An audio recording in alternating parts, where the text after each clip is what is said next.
Two tractors sit on the same dealer lot. One says Case IH on the hood. The other says New Holland. Different colors, different badges, different price tags. You walk between them thinking you are comparing two companies fighting for your money. You are not.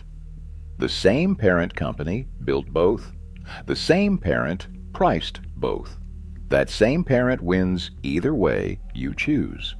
This same trick plays out across almost every major tractor brand sold in America, and most landowners never find out because nobody at the dealership has a reason to bring it up.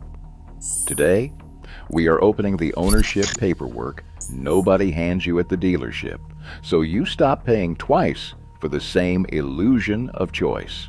If you want to know exactly who is really building the tractor sitting in your yard, hit subscribe now, because this channel exists to expose who really profits every time you sign that paperwork.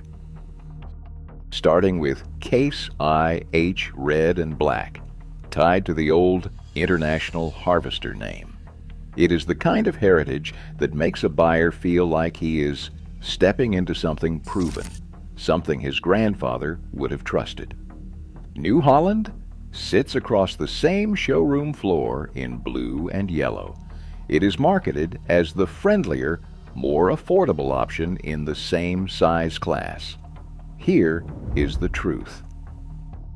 Case IH and New Holland merged in 1999 to form a single company. By 2012, that company became CNH Industrial. One parent, two brands wearing different paint on the same lot, sold to you as if they were rivals fighting for your loyalty. In practice, heavy row crop buyers still lean toward Case 1H, drawn in by that same heritage story. Smaller acreage owners often land on New Holland for the friendlier price and the friendlier paint job. That difference in feel is real. It does not change who profits from the sale.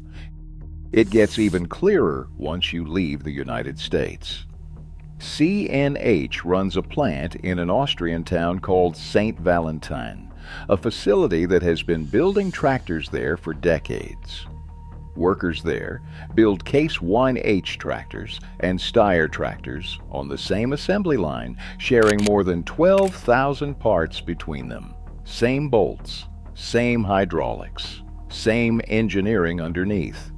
The only real difference is which name gets stamped on the hood before it rolls out the door.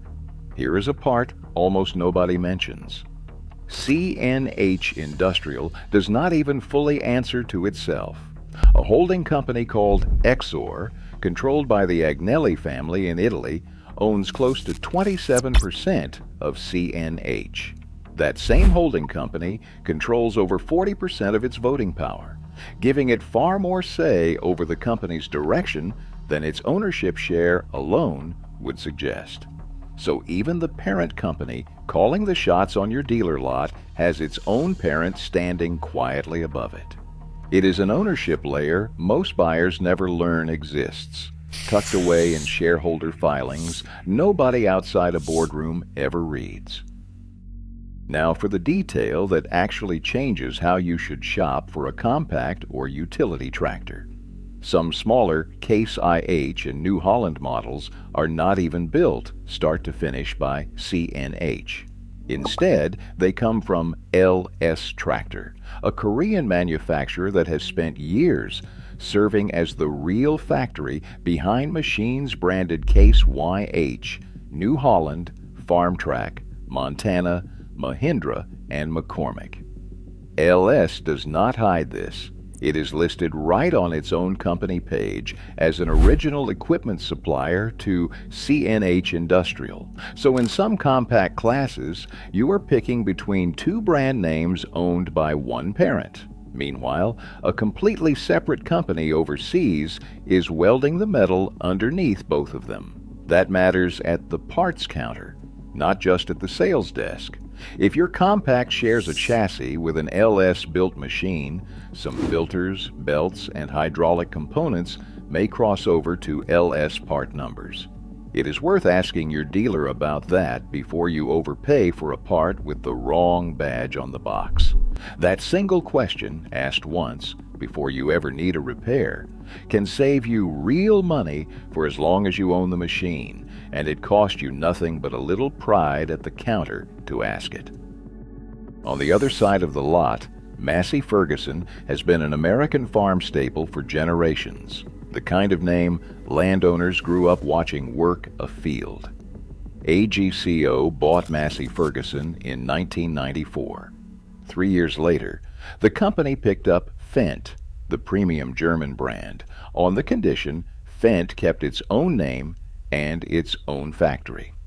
That condition matters. Fendt is one of the rare cases in this story where the premium price actually lines up with a genuinely separate engineering team and factory, not just a separate paint color. Valtra came next in 2004 out of Finland and Brazil, followed by the Challenger name in 2002, bought from Caterpillar.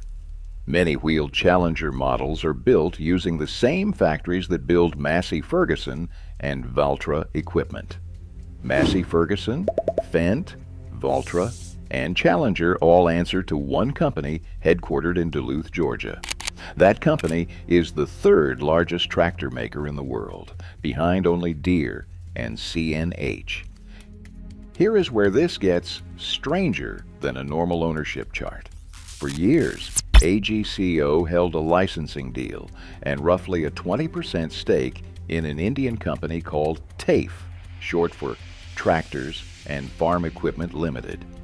TAFE builds most Massey Ferguson tractors sold in India.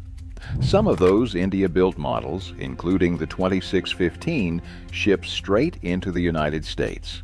So for a long stretch, this Georgia company partly owned the very outfit building the Massey Ferguson tractor sitting on your local lot, a fact that never once shows up on the window sticker. Then in mid-2025, that relationship flipped.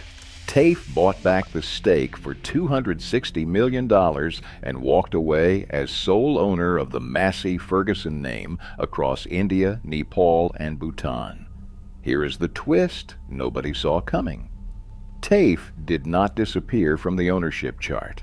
It went the other direction instead. TAFE now holds about 16% of AGCO itself. That makes TAFE the single largest shareholder in the very company that owns Massey Ferguson everywhere else in the world.